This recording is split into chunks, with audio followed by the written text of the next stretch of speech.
Welcome to this week's, again, slightly delayed episode of Film Shocks with Hitchcock, my year-long journey with the master of suspense. And today we have his first film from 1932, which is considered a comedy thriller. Is it much of a thriller? Not really.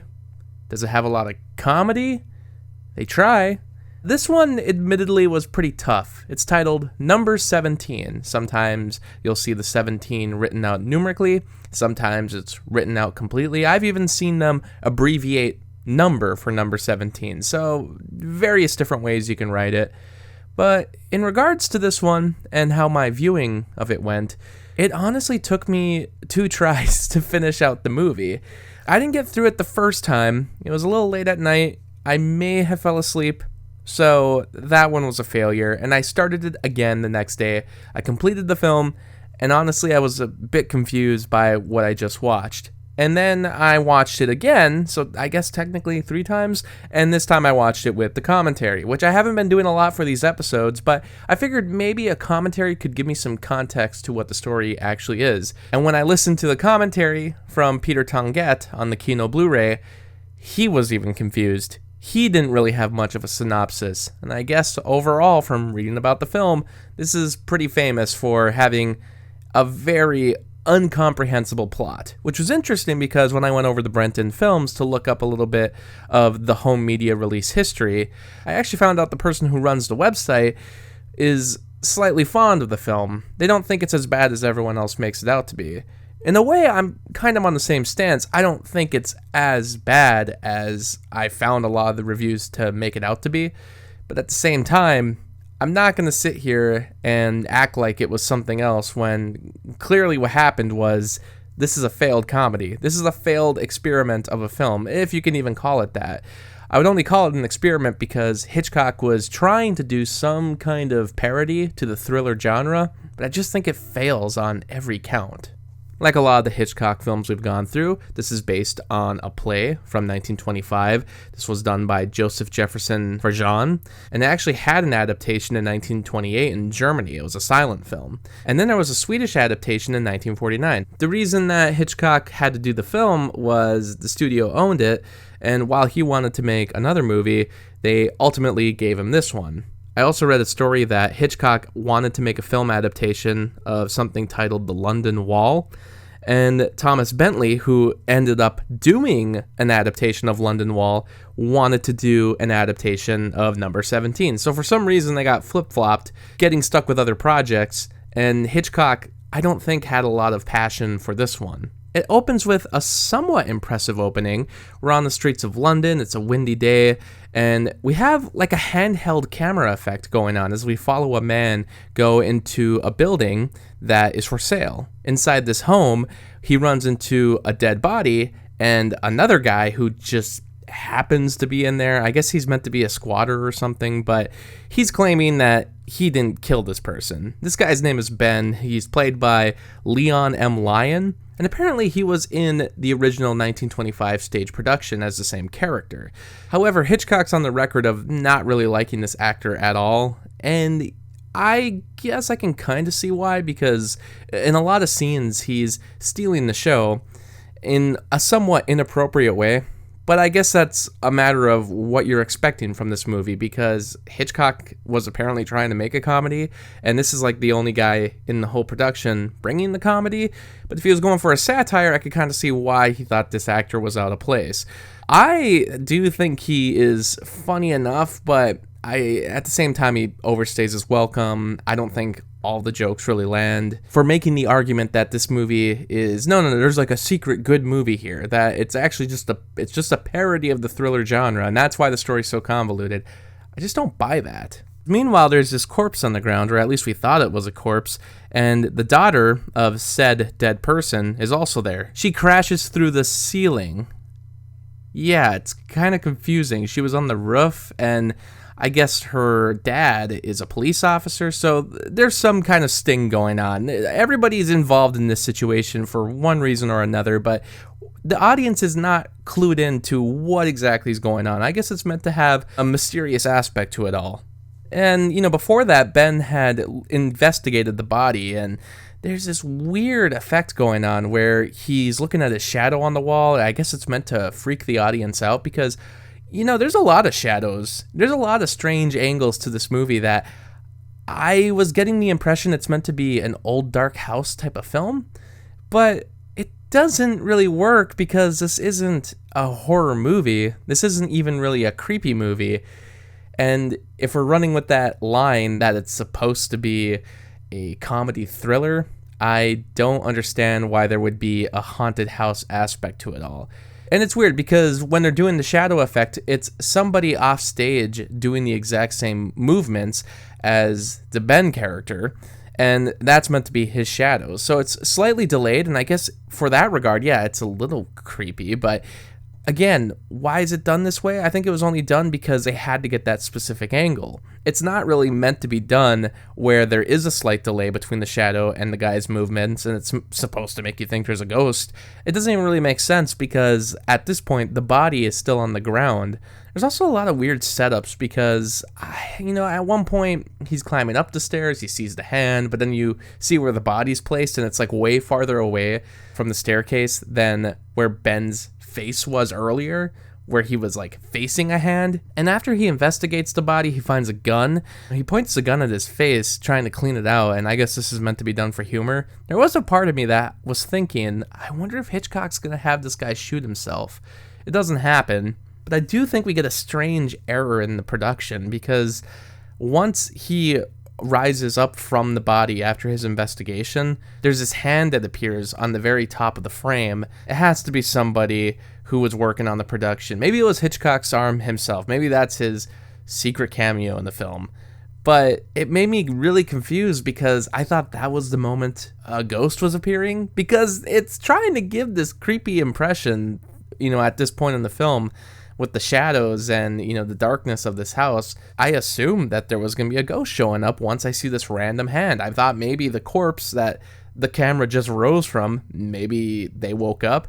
And it's weird because then later the corpse isn't there anymore. It disappears. So anyway, there's a couple other characters that show up. There's this deaf woman named Nora, along with a man named Bratt. This man is portrayed by Donald Calthrop, who was in numerous other Hitchcock movies before this. He was in Blackmail as the man who, as the title suggests, is the one trying to blackmail the couple. So we've gone over those movies before. Like I said, Donald Calthrop has come up a few times.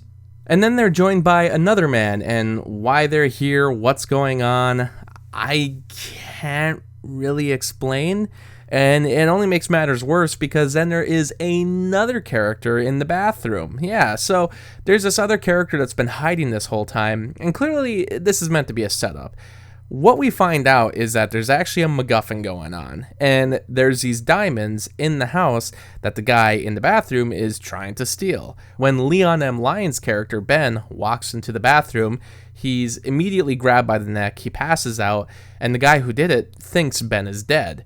So he tries to sneak out of the bathroom with the diamonds, but since Ben is not actually dead, he only passed out. And there's this weird moment where the villainous character, every time they turn around, Ben closes his eyes really quickly, and then, the villain turns around to walk away, and then, Ben opens his eyes again. So it's like, it goes on for way longer than it should. But meanwhile, Ben actually takes the diamonds back. He reaches into the villain's pocket, grabs the diamonds that the villain just stole, and Ben has them in his possession. And what's weird is that if this is a major focal point of the story, if this is the MacGuffin, the thing that all these characters are going after, even though that's not true, there's only half of the characters really trying to go after it, don't you think they would keep a better eye on those diamonds? The guy who stole them never checks his pockets again until the climax of the movie. That's after they make their escape. It really doesn't make any sense. Meanwhile, Rose's father, who was the corpse earlier in the film, makes his entrance. So he's not dead. Everyone thought he was, but I guess he was faking it, maybe to throw the villains off. Number 17 is the address of the house, and I guess there's meant to be some kind of sting operation going on here.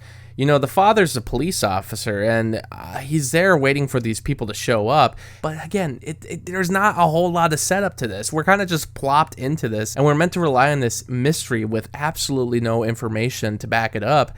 I don't know. Did they really think that by the end the audience was going to be with it? The father ends up fighting the villain that was hiding in the bathroom. There's a commotion. There's a really long extended fight between them both. There's some good over-the-head shots here done with the camera work, but for the most part, it's not too interesting. It's a really lousy choreographed fight. And then the villains make their escape. They tie up two of the characters, the main character played by Jon Stewart and the character Rose. They're tied up to the railing of the house that's pretty much falling apart, and the villains make their escape. It just so happens that there's an underground cellar that leads to a train station, so they can make their escape. Meanwhile, these two characters who were tied up try to escape themselves as, Rose's father comes to help them. So does Nora, the deaf woman who's not actually deaf. That was all a lie. I don't know why that was part of the story at all. I have no idea what the use of that was. But then the fighting and the commotion happens between the guy in the bathroom, and eventually this railing breaks and they're just hanging in the stairwell by their ropes that are keeping their hands to the railing. And, the shot is actually pretty reminiscent of what was seen in The Lodger when Ivor Novello's character was hanging from his shackles. I thought maybe that was meant to be a tribute, but who knows. Anyways, they eventually make their escape, but everybody ends up splitting up at this point, and again, it's kind of hard to follow, because Rose stays back with her father, who was knocked out by Ben. Ben was being an idiot and trying to knock out the bad guy, but he actually got the good guy. They take Nora as a hostage, because even though she came with the villains at first, I guess she was actually one of the good guys, and they make their escape via train. And in the meantime, the main character follows them by automobile. So there's a bit of a chase between an automobile and a train. And this is the only part of the movie that's pretty exciting. They're very obviously miniatures, almost to the point where they look somewhat like toys. There is a charm to it, and I'm not going to complain that much about it because it was the only part of the film that was actually pretty exciting. There's also a chase on the train itself, and there's a couple things going on because they have to get Nora. Ben also made his way onto the train, and he still has the diamonds. Eventually, they find out the diamonds. Like I said earlier, they check their pocket, and they realize, oh, wait, I don't have the diamonds, the thing we were going after, and this whole setup was for. Eventually, the train crashes, and even though the train is sinking and the main character goes and saves Nora, Ben also escapes, and what do you know, he still has the diamonds. The final scene in the movie actually has Donald Calthrop's character pretending to be a detective. He's saying that he set this all up to capture the villains himself. He reveals himself to be a detective named Barton. However, the main character, who was played by Jon Stewart, and up until this point I've been referring to as the main character, he himself is Barton. So that's the big reveal. He's a detective. That's why he made his way into the house number 17. So Donald Calthrop is taken away as one of the villains. Barton confesses his love to Nora, and then Ben presents him with a honeymoon gift of the diamonds. So that's the movie.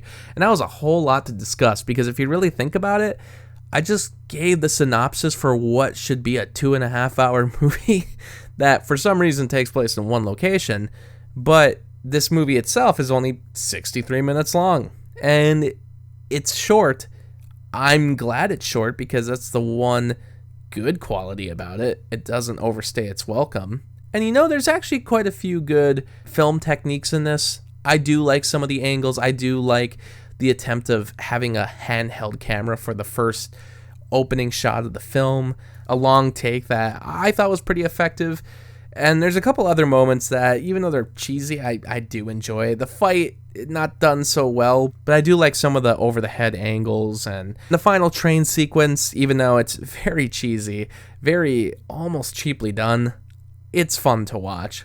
I also should mention, when they first find the body, it's like one of the most ridiculous freeze-frame faces I've ever seen in my life. They vertically stretch Leon M. Lyon's face, and I don't know what he's doing. He's like almost bulging his eyes out, but if you could just find that freeze frame, that to me is the greatest single shot in any Hitchcock movie so far. I'm really sorry for trying to describe this movie. It was a mess, but frankly, it's hard to dig into this one. I think I would give it 2 out of 5 stars because it's not as bad as, like, say, Juno and the Paycock. This movie, I could technically see myself watching again. Hell, for this podcast, I watched it pretty much 3 times. It's a 63-minute movie. It goes by quick, and I think there are some film techniques to it that shows you where Hitchcock is headed. But if you look at the type of genre this is trying to accomplish, I think they fail. Hitchcock himself called it a disaster. He didn't have much to say about this one to Truffaut. The only thing I thought was cool was he tried to do a thing where every time a gunshot went off, since they're in a slightly abandoned house, he figured it'd be cool if it was filled with cats, so every time a gun went off, cats would go running. They had a bunch of people show up with cats, and they were going to have them run up the stairs, but it never worked. I think the only successful shot they had was 3 cats running up the stairs, and Hitchcock said he gave up. It's not Hitchcock's best at all. It's another one of his early talkie failures, but it has a charm to it at certain points. God, that story is confusing. Wouldn't it have been a lot easier if we just knew he was the detective from the beginning? Why was that even a secret? Why is it a secret who all these characters are? You have to clue the audience in onto something. You have to let the audience get something out of this. I think of that classic Hitchcock description of how suspense works. He says, 2 people are eating at a table, and then a bomb goes off that was under the table. What would be suspenseful is these 2 people at a dinner table having a normal conversation, and we see via the camera a bomb underneath the 2 characters as they continue to have their conversation.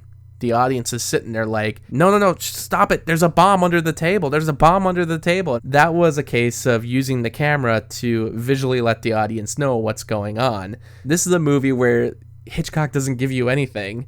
It's clear that he didn't really care for this story, and in my head, my idea of what happened is I think he was purposely just making an awful movie. I think he was so sick of British International Pictures at this point that he said, screw it, I'm just going to make something that's boring and awful and confusing, and I'm going to call it a parody.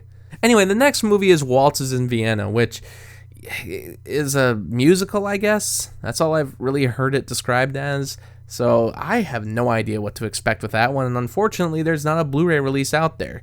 Number 17 has the new Blu-ray release from Kino, and it looks fantastic. But there isn't a good Blu-ray release for Waltzes in Vienna. But hey, let me know what you thought of number 17. Let me know what your thoughts are on the upcoming Waltzes in Vienna, and your thoughts on Hitchcock himself. Thanks so much for listening, and we will see you next time. This concludes my part of the program. Next time, I shall return with another story.